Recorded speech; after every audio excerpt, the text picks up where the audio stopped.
Je suis chirurgien cardiaque pédiatrique à l'hôpital Maïla-Longue à Paris. Je suis à Alger, à Dra Beni Khada, dans le cadre d'une mission avec l'APFA. Donc c'est une mission de chirurgie cardiaque pédiatrique dédiée à des enfants qui sont indigents. Donc j'ai le plaisir de partager cette expérience parce que l'APFA réalise beaucoup de bonnes choses pour l'Algérie. Et là, c'est la première mission encore qui concerne la chirurgie cardiaque pédiatrique. Bon, donc ils m'ont fait l'honneur de partager cette expérience que je trouve fascinante, avec comme conséquence donc, le déclenchement d'un processus de formation du personnel donc, médical et paramédical à Dra Beni Khada. Donc, parce que c'est un centre qui normalement a été dédié à ça et qui n'a pas encore pris de l'envol, et qui va dépendre beaucoup donc, de cette expertise qui va venir, de transfert de savoir. Voilà, et moi, j'ai donné ma parole donc, et je m'engage avec honneur de pouvoir accompagner donc, cette expérience à mettre en place. Je connais très bien l'Algérie, je commence même à passer plus de temps en Algérie maintenant parce que je n'y arrête pas. Mais en tout cas, je me sens très bien ici, dans ce pays, et même dans les rencontres que j'ai actuellement de plus en plus avec beaucoup d'Algériens en France. Je suis moi-même président fondateur d'une association qui s'appelle l'AFCAO, Association française du cœur pour l'Afrique de l'Ouest. Donc je me déplace beaucoup en Mauritanie, au Sénégal, à Abidjan et peut-être même au Kenya bientôt.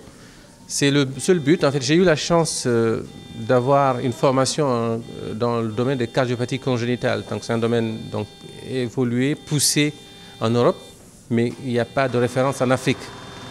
Donc, natif de l'Afrique, donc je me dois, c'est un devoir, d'apporter un petit peu de ce que je sais faire pour assister ces gens-là qui ont beaucoup d'ambition, mais qui peinent à avoir ce qu'il faut et à avoir ce qu'il faut sur le plan humain, mais sur le plan matériel aussi, pour pouvoir faire ces interventions qui sont souvent quand même lourdes. Voilà, ce n'est pas de la chirurgie cardiaque adulte, c'est de la chirurgie cardiaque pédiatrique et congénitale. Donc, ce qui fait que c'est une expertise où même en Europe, on compte sur le dos des doigts de main des centres experts. Alors, le souhait, c'est qu'il y en ait quand même en Afrique, dans le Maghreb et aussi en Afrique subsaharienne. Donc, moi, mon combat, c'est d'implanter de façon en Afrique subsaharienne bientôt donc un centre dédié à la formation. Et c'est un centre qui pourra accueillir donc tout le monde de tous les lieux, de tous les cieux. Il y a beaucoup d'Algériens ou de Maghrébins qui viennent à Maïla-Longue. Ceux qui ont la chance d'avoir des prises en charge par les organismes d'assurance ou qui peuvent payer, ceux qui peuvent payer aussi, nous arrivent directement à Maïla-Longue. On en a 2 à 3 par semaine. Donc c'est dire quand même la fréquence de ces pathologies et souvent la gravité et la sévérité des atteintes. Donc ceux qui viennent nous voir à Maïla-Longue, c'est ceux qui n'ont pas pu être opérés par les quelques cliniques ou quelques chirurgiens qui le font. Donc c'est toujours des cardiopathies très complexes. Autre chance qu'on a aussi, c'est que nous pouvons nous déplacer, c'est grâce à l'hôpital Maïla-Longue qui nous donne cette possibilité de partir et en nous faisant confiance, en ne pas prendre notre temps de vacances, mais de partir pour pouvoir faire ces interventions ailleurs, parce que nous recevons aussi et nous échangeons avec les médecins de ces pays-là. Moi, je m'inscris toujours dans la durée et avec un objectif. L'objectif, c'est de pouvoir arriver à autonomiser des équipes. C'est le seul. Alors, j'ai la chance énorme d'avoir été intégré à Maïla-Longue depuis 17 ans maintenant. Je fais partie des murs. Et cette chance, je voudrais la partager avec mes confrères, avec les collègues qui sont d'autres pays africains et qui n'ont pas eu cette chance. Voilà. Dernier mot peut-être sur la jeune fille que vous avez opérée là, le cas, pathologie. Alors, c'est ce qu'on appelle la tétralogie du Fallot. Donc c'est un enfant qui est bleu, qui n'a pas oxygéné son sang, il a 16 ans. C'est tardif, c'est très tardif, ce sont toutes des chirurgies à risque. La pathologie elle-même, dans l'évolution naturelle de cette pathologie, c'est un grand risque, avec le risque d'avoir des thromboses dans le cerveau et de mourir de façon soudaine parce que le sang ne passe plus dans le cœur. Donc là, avec cette mission, on va pouvoir réparer son cœur, réoxygéner ses tissus, avec une chance donc de repartir dans une nouvelle vie. Je suis spécialiste en cardiologie pédiatrique et congénitale. C'est la première fois que je viens en Algérie en mission humanitaire. C'est une expérience intéressante. Et je voulais dire aussi qu'on travaille dans une structure très belle, bien équipée, dans laquelle on peut faire énormément de choses qui méritent un plus d'attention pour qu'elle fonctionne encore mieux. On est avec une équipe formidable, compétente. Il ne lui manque pas beaucoup de choses pour être une équipe exemplaire au niveau de toute l'Algérie. Bref, on est ravis d'être là et je reviendrai avec plaisir s'il y a besoin. À notre dernier jour de la mission aujourd'hui, notre objectif est bien acquis. On est très content, on a opéré plusieurs enfants qui vont tous bien. On n'a pas eu de complications. Je remercie la PFA, je remercie le professeur Lee et l'AFCAO qui m'ont fait participer à cette mission. Anesthésiste réanimateur à l'hôpital Marie-Lalonde. Donc je suis venu dans le cadre d'un échange entre l'hôpital Marie-Lalonde et l'hôpital de Drâa Ben Khedda.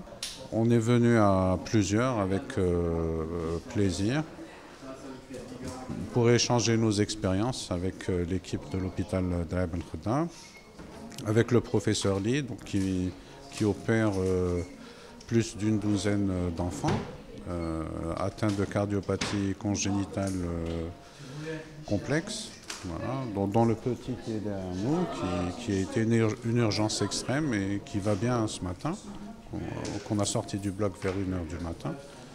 Voilà, donc tous les jours on en fait 3, 4. Et l'équipe est très motivée, ils ont fait beaucoup d'efforts. Nous, on est globalement très satisfaits de notre coopération. Voilà. Vous reviendrez ? Bien sûr, avec joie, avec plaisir. Je viens d'un hôpital en région parisienne, l'hôpital Marie-Lalonde, qui est spécialisé dans les maladies cardiaques, vasculaires et pulmonaires, comme c'est écrit à l'entrée de l'hôpital, de l'enfant de tout petit âge jusqu'à l'adulte à un âge indéterminé. Et donc on est venu ici à l'hôpital de Drâa Ben Khedda dans le cadre d'une mission d'échange avec l'équipe de chirurgie cardiaque, pédiatrique et congénitale. C'est pour partager avec... je suis d'origine algérienne, donc pour partager avec mes frères et mes sœurs, et même si je n'étais pas d'origine algérienne, pour partager le peu de choses que j'ai acquis en plusieurs décennies d'expérience. On se voit réunis aujourd'hui avec par le biais de l'association d'amitié populaire franco-algérienne. Oui, c'est nous, mais elle a pris un peu de temps pour organiser, pour préparer le terrain, les moyens. C'est un établissement qui ouvre ses portes il y a 3 ans maximum, spécialisé en chirurgie cardiaque en matière adulte et enfant. C'est une mission dans un objectif d'échange et d'apprentissage beaucoup plus en matière chirurgicale qu'en matière réanimation post-opératoire, surtout en congénitale. Les enfants que vous accueillez ici viennent d'où? Ils viennent de la région de Tizi Ouzou? Non, c'est partout, de territoire algérien, de l'est, de l'ouest, du nord et du sud. Il existe des établissements hospitaliers comme ça spécialisés dans... Il y a d'autres établissements comme ça dans le reste de l'Algérie? Non. Il n'y a pas un autre établissement il y a d'autres établissements qui sont spécialisés uniquement pour l'enfant et d'autres qui sont spécialisés uniquement pour les enfants. Mais un établissement pareil, les deux catégories, c'est-à-dire enfants et adultes, c'est la première. Il a été opéré hier, ok. Voilà, c'est un enfant qui a pratiquement 1 an de vie, 12 mois. Et aujourd'hui, c'est aujourd'hui qu'on va l'extuber. Voilà. Là, c'est le réveil, il commence à se réveiller. Et on essaye de le préparer à l'extubation. C'est un cœur unique, c'est un ventricule unique. Voilà, ça existe partout dans le monde, pas beaucoup par rapport à d'autres pathologies, mais ça existe, il y a un certain, voilà. C'est un ventricule unique, il restera toujours un ventricule unique, et l'intervention, elle consiste à lui confectionner un montage pour remplacer le deuxième ventricule. Il n'y a pas juste une seule intervention, il y a des fois deux interventions, des fois 3 interventions. Voilà, s'ils sont trop jeunes, et ils ne peuvent pas attendre, on commence par une première intervention, c'est une intervention pour les préparer à la deuxième intervention, et quand ils seront un peu plus grands, on va dire à cet âge, on va leur faire la deuxième intervention, et quand ils seront grands, 12 ans, 13 ans, là ils passent, s'ils peuvent attendre. Bien sûr, il y a toujours le pédiatre qui décide. S'ils peuvent attendre jusqu'à ce qu'ils deviennent grands, voilà, on passera à l'intervention finale. Voilà. C'est quoi la qualité de vie jusqu'à présent de cet enfant? La qualité, il était bleu. Voilà, un enfant bleu avec les taux d'oxygène dans le cœur très bas. Voilà. Donc, à un certain moment, s'ils peuvent tolérer, on attend un peu. S'ils ne peuvent pas tolérer, là, ça devient une urgence. Et voilà. Ça va être quoi sa qualité de vie après cette intervention? Normalement, il aura une qualité, on ne va pas dire normale, mais une qualité de vie supérieure. Il pourra grandir. Il y a même des femmes qui ont accouché à un bébé, sachant qu'ils ont cette pathologie. Voilà, et opérer. Un enfant, oui, mais après, ça ne va pas être évident. Donc, peut-être on va dire qu'ils ne vont pas pouvoir faire des sports extrêmes et tout ça. Mais pour les activités quotidiennes, il n'y a pas de souci. C'est un enfant qui pourra aller à l'école? Bien sûr, sans problème. Il pourra même devenir grand, faire le lycée, l'université. Mais certaines activités physiques, ça ne va pas être évident. On verra, parce que là, il n'y a pas des choses interdites. C'est toujours son cardiologue qui pourra lui dire est-ce qu'il pourra aller un peu plus loin, parce qu'il pourra faire des choses plus intenses et tout ça.